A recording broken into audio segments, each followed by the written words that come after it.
Devinez le Fear and Greed de dimanche. Mettez-le en commentaire avec une question pour la communauté. Si vous avez le bon Fear and Greed dimanche, vous participerez à un tirage au sort pour gagner de la crypto. Donc Fear and Greed, devinez-le, mettez-le en commentaire. Si vous avez le bon Fear and Greed et que vous avez posé une question en commentaire, vous serez peut-être tiré au sort pour gagner de la crypto. On va commencer tout de suite cette émission. On va parler aujourd'hui de choses assez majeures. Binance apparemment de faux bitcoin. Un millionnaire armé d'un milliardaire qui s'attaque à Binance et qui les met en justice. Ensuite, on va parler... écoute, tu nous disais Circle, c'est ça? Ouais, Circle qui noue un partenariat d'envergure. Et ensuite, on a Coinbase qui a annoncé ne plus opérer au Japon. Il y a aussi une news sympa sur l'ex-premier ministre Boris Johnson qui apparemment a reçu des crypto-monnaies. Moi, ça m'a paru très louche cette news. Un politicien qui reçoit des cryptos, pour moi, c'est pas clair du tout. C'est des dons, sauf qu'au lieu d'être en fiat, c'est en crypto. J'ai envie de commencer avec la news qui est quand même très sympathique. Deloitte et Circle. Circle, il faut savoir quoi, c'est quand même le créateur de l'USDC, ne pas confondre du USDT, et puis qui est aussi le créateur de l'Euroc, donc deux stablecoins qui sont assez majeurs. Un adossé à l'euro, l'autre au dollar. C'est un partenariat pour de l'audit, tout simplement. Donc ça veut dire que le cabinet Deloitte va s'occuper des audits de Circle. Donc c'est une manière de, en prenant ce cabinet qui fait partie des 4 plus gros cabinets mondiaux, c'est une manière effectivement de rassurer un petit peu tout le monde sur leurs réserves et sur aussi l'écosystème un petit peu. Parce que ce genre de cabinet d'audit, là on parle de Deloitte, mais t'as Ernst & Young, t'as KPMG, enfin c'est vraiment les leaders du marché de l'audit et du capital risque. Ces gens-là, s'ils se mettent à la crypto déjà, c'est quand même des gens qui sont réfractaires, si tu veux, à mettre leur réputation dans ce domaine d'activité. Pas spécialement par rapport aux acteurs qu'ils pourraient côtoyer, mais plus par rapport à la perception que pourraient en avoir les gens. Du coup, très bonne nouvelle pour Circle et pour l'environnement crypto que ce partenariat avec Deloitte. Circle, quand même, faut savoir qu'ils sont pro-autorité, pro-régulation. Ils sont backés par qui? Par Coinbase.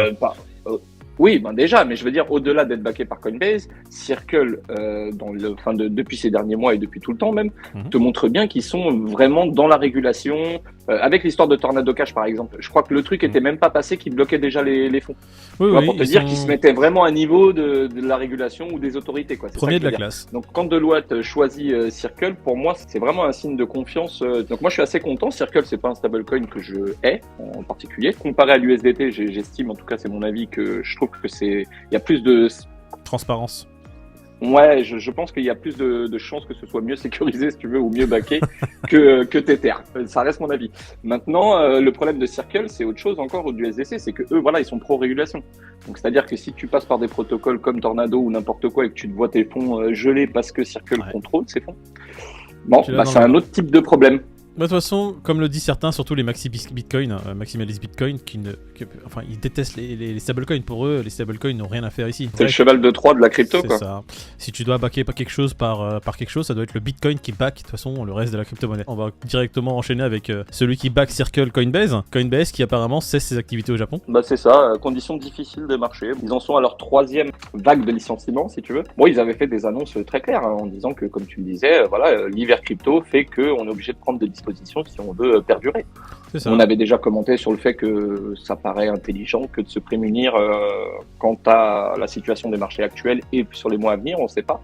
Donc voilà, on sait juste que ça ferme donc au Japon. Ça avait été lancé, il me semble, été 2021, donc il n'y a pas si longtemps que ça au Japon. Quand tu sais que Kraken a fait exactement la même chose, si je dis pas de bêtises, donc on sent que c'est un peu tendu pour certains à ce niveau-là. Et du coup, les Japonais auront jusqu'à 16 février 2023 pour retirer leur crypto de l'exchange. Donc, il y a que Binance finalement qui reste en Asie. Il y a que Binance qui a pris ses pièces et ses marques et reste vraiment en place. On va dire que leur gestion est assez, pour l'instant, j'ai l'impression, clean, très clean. Ils n'ont pas besoin de se retirer du marché. En tout cas, ils investissent quand les autres réduisent les coûts, quoi. Il y a une news qui m'avait fait sourire, on va enchaîner directement dessus. L'ex-premier ministre britannique Boris Johnson qui a reçu un don de crypto de 1,1 million d'euros. Alors, je suis d'accord que tu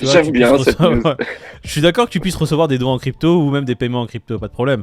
Mais un généreux donateur qui a des airs de whale, je sais pas, un don de 1,1 million d'euros, j'aimerais savoir qui est ce donateur et pourquoi en fait. Déjà, j'ai appris que Boris Johnson, il était partisan de la crypto, apparemment il a fait des conférences à Singapour, il a été payé pour promouvoir un peu l'écosystème, donc c'est plutôt une bonne chose. Les partis politiques peuvent être financés en crypto, il y a des pays qui l'interdisent, il y en a d'autres qui le tolèrent. Là, il a pris 1,1 million donc de la part de l'homme d'affaires Christopher Arbonne, Donc lui, c'est pas Monsieur Tout le Monde, hein, si j'ai bien compris, c'est quand même l'actionnaire de Bitfinex et de TTR. Ouais. Tu vois, on parlait de Circle tout à l'heure, là, hop, on est de l'autre côté. Ça paraît un peu bizarre, hein. J'ai l'impression qu'il y a quand même maintenant des soupçons, vu qu'ils savent que le mec fait partie de la plateforme Bitfinex et de Tether.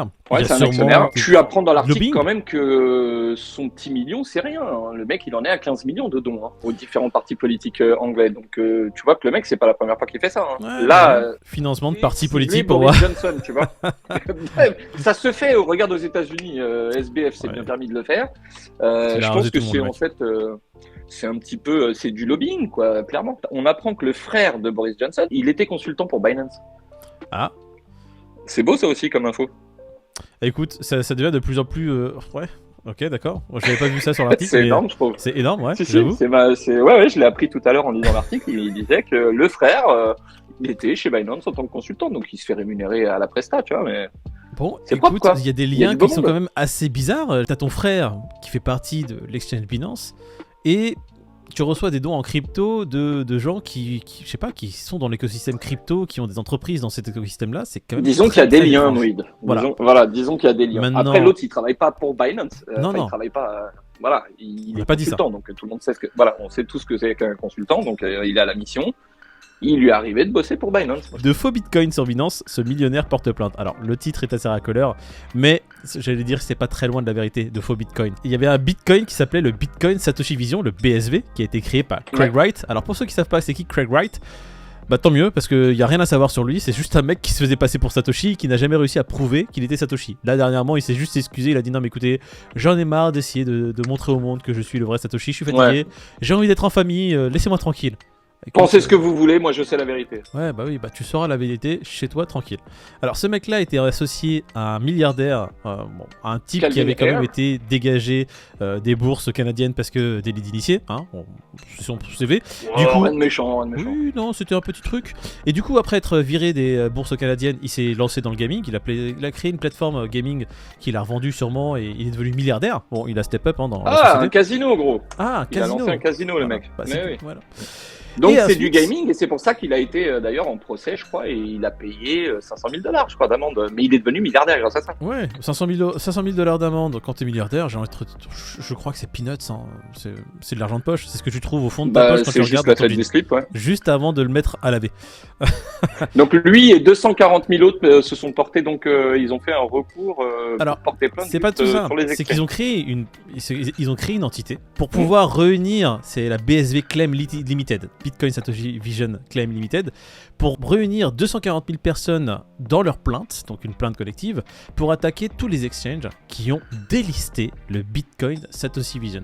Ils ont commencé ça quand, je crois, Binance, donc CZ, a dit écoute, Craig Wright, c'est pas le vrai Satoshi. Ouais, et là ça avait chuté et il avait délisté même, je crois. Il avait Donc, du délisté le BSV, tu vois, juste après avoir dit ça. coup, ok. Et du coup, lui bah, et d'autres. Ouais, lui en fait, et c'est un d'autres effet domino. plateformes, C'est que l'ont tu validé. délises d'un gros exchange un token, évidemment. On est humain, hein, nous en tant qu'être humain, si on l'a. Mais au-delà de ça, tu te permets un jugement, c'est-à-dire que CZ a fait une déclaration publique en tant que patron quand même de Binance and Exchange. Mhm. Le gars dit, pour lui c'est une escroquerie, tu vois, Bah oui, évidemment. clairement. Donc il déliste, plusieurs exchanges le font aussi, je crois qu'il y avait Kraken à l'époque, bon il y en a eu 2-3. Et du coup, les mecs s'associent là en fait pour dire que il y a eu un trafic d'influence, il y a eu, comment t'appelles ça, merde, ils ont influencé les cours, si tu veux, voilà, en fait CZ a influencé le cours, a fait perdre le token en pourcentage, l'a délisté, comme tu le disais tout à l'heure, ça a fait un effet domino, et en gros l'action en justice, elle est là-dessus, c'est-à-dire que Elle est basée vraiment par son sur des monopole- pratiques anticoncurrentielles. C'est sur quoi ils se Voilà. basent en fait pour sur la base Exactement. légale. Mais tu sais que c'est entendable en plus le pire. Ouais, mais C'est après il faudra entendable, voir parce que- justement avec la législation locale, alors surtout britannique, si il y a une base légale pour pouvoir intenter un procès. Il réclame pas moins de 9,9 milliards. 9 milliards de dollars. Ouais, Apparemment, le mec, il est coutumier du fait sur les procès un peu alambiqués avec Craig Wright. des sommes demandées assez folles. Ouais. Ouais. Donc le mec est quand même, il est déjà dans. En gros, il lance des procès à gauche à droite. Il se dit si ça passe, c'est que je prends. Écoute, je prends. Tant mieux, si ça passe pas, c'est Je pas m'en grave, beurre. on aura tenté.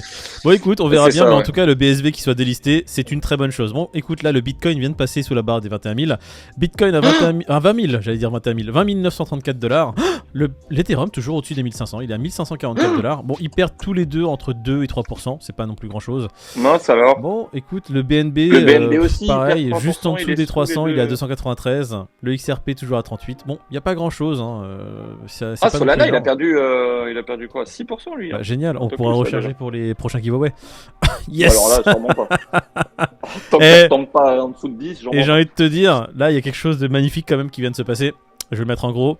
Le Fear and Greed, t'étais à 50. Hier, il était à 51. Ouais. Je me suis dit, je vais dire 52 au lieu de 57. Il est à 52. Ouais. T'es un menteur. Ah, non, je ne suis pas un menteur. Il est à 52.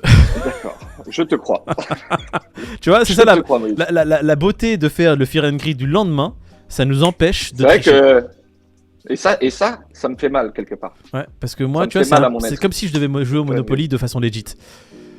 C'est C'est hors de quelque chose question. que je n'arrive pas à concevoir. Comment on peut pas mettre sa main dans la caisse? David, d'ailleurs, il était à 12. Bon, bah, David, excuse-moi, hein, mais là, on n'est plus à de l'entrée plat dessert. Là, il y aura des mini-hardies, il y aura plein de choses. Ah, écoute, ton... D'ailleurs, j'informe que voilà, c'était tous mes Fredouilles, je crois, qui avaient gagné un sol là, qui Ouais. était en suspens. Ça arrive. Ce sera réglé dès demain, les amis. Vous inquiétez pas. C'est David qui s'en occupe. C'est David qui s'en occupe. Bon, Ouais. c'est mes sauces, mais ça vous sera payé demain. Vous inquiétez pas, les amis. Ouais. Et d'ailleurs, j'aimerais faire un petit coucou à Millésime. Hier, c'était le ton lendemain, anniversaire, ouais. Millésime. Gros big up à toi. Joyeux anniversaire. Hein. J'ai l'impression que la soixantaine te va très bien. Tu commences à être On à la attend que tu ramasse. payes un Hein. coup maintenant. Millésime qui fait partie de notre communauté, qu'on aime beaucoup, qui est sur notre Telegram, le Telegram de Zap Crypto. Donc du coup, si vous voulez le rejoindre, un lien n'apparaîtra pas ici, donc c'est pas la peine de chercher. Suivez Vous notre pourrez live donc de dimanche. Pas cliquer ici. Voilà, live de dimanche et vous aurez les liens dans la conversation du live. Devinez le Fear and Greed de Eh oui. dimanche, mettez-le en commentaire avec une question pour la communauté. Si vous avez le bon Fear and Greed dimanche, vous participerez à un tirage au sort pour gagner de la crypto. Alors, c'est pas ce dimanche-là qu'il y aura lieu le live, heureusement que je me répète.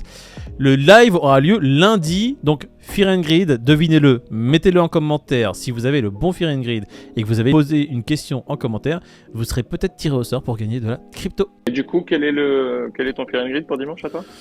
Écoute, là 52, j'ai l'impression que le Bitcoin va faire un petit pullback, donc je vais remettre un petit Fear and Greed aux alentours de 35. Ah, moi je fais un beau Ah pullback. ouais. Ah ouais. Je fais un Ah ouais, pullback. toi t'es comme ça. Non, moi je vais dire 52, il est à 20 au lieu de 21. Je suis là en train de faire des calculs comme si je savais de quoi Je je parle. te jure. Matt Damon Attendez, dans- j'enlève 2, je rajoute 6 normalement. 37. Toi, t'es Lastico dans les rôles des joueurs. Hein. T'es pas Matt Damon Ouais. dans comment il s'appelle Will Hunting. Non, arrête de faire des Tu veux que calculs. je te sorte un as de ma manche, c'est ça?